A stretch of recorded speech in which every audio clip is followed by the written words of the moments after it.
menawarkan pekerjaan di restoran tempatnya bekerja. Setuju dengan jumlah bayaran, Sansan pun mengiyakan. Tahu kondisi Sansan yang sedang membutuhkan banyak uang untuk biaya pengobatan ayahnya, sahabat membantunya untuk mencarikan pekerjaan tambahan. Menoleh ke jalan, melihat Yuan dan Nona Ming pergi, terlihat Sansan sangat sedih. Aku harus sadar, mana mungkin ikan yang hidup di laut dapat hidup di sungai yang dangkal. Tentu saja tidak bisa kawan. Semua sudah hidup dengan takdirnya masing-masing. Ayo kita pergi sekarang. Aku pikir ini tempat makan yang lebih nyaman dari sebelumnya.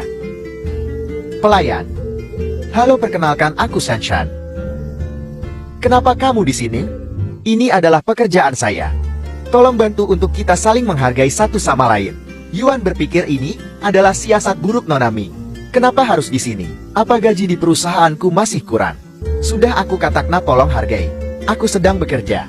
Jangan ganggu, aku sedang mencari uang. Shanshan, apa yang terjadi? Aku tidak butuh uang darimu atau perusahaanmu. Jadi hargai itu.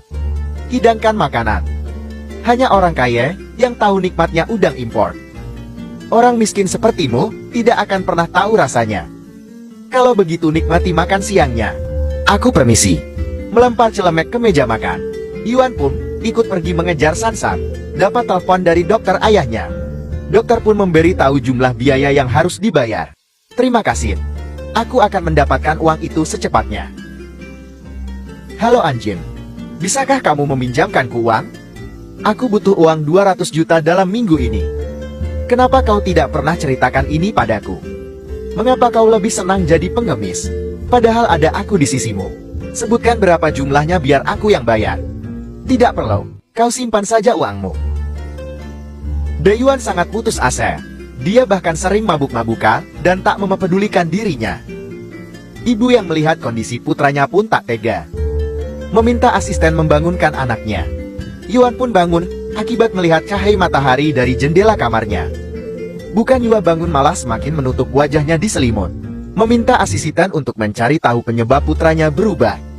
Datang menemui Sansan, sang ibu dibuat terkejut dengan kondisi rumah Sansan. Maaf, Anda siapa?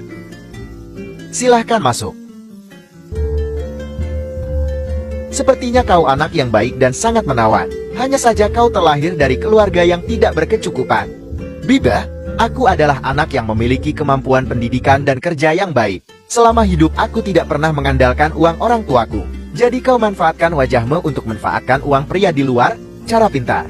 Tapi sayang, aku tidak bisa biarkan itu terus berlanjut. Seharusnya kau paham apa yang aku maksud. Aku tidak pernah memanfaatkan orang lain. Apalagi untuk tujuan yang satu itu.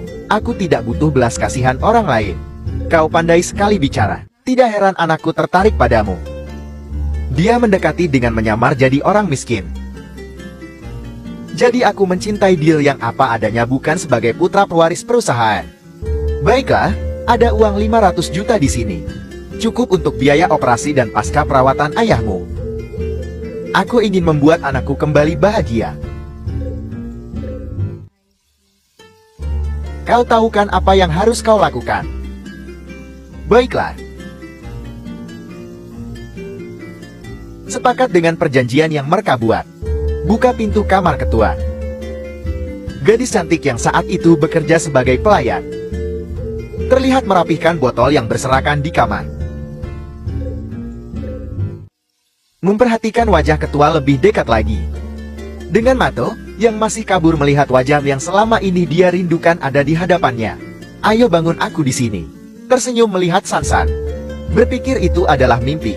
Merayakan ulang tahun bersama. Sembari berdoa kepada Tuhan.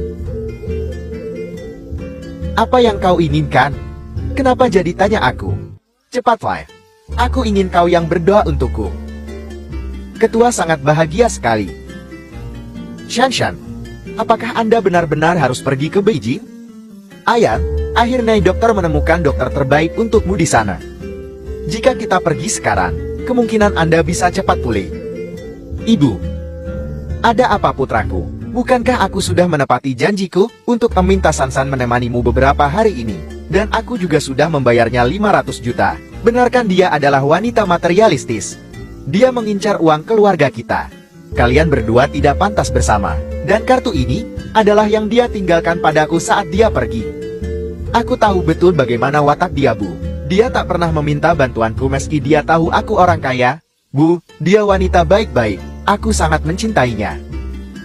Pergi meninggalkan Cina. Terus berlari Yuan mengejarnya sampai bandara. Tiba-tiba langkah Sansan terhenti. Mereka mendengar ada yang berteriak memanggil namanya. Terus menghubungi nomor handphone Sansan. Saling menghubungi satu sama lain. Mereka berpapasan tanpa melihat. Saat mereka hampir putus asa. Benar saja, tampak di seberang jalan orang yang tidak asing itu menatap satu sama lain. Yua dan Sansan, kisah cinta antara pria kaya raya dan sederhana yang disentuhkan oleh takdir.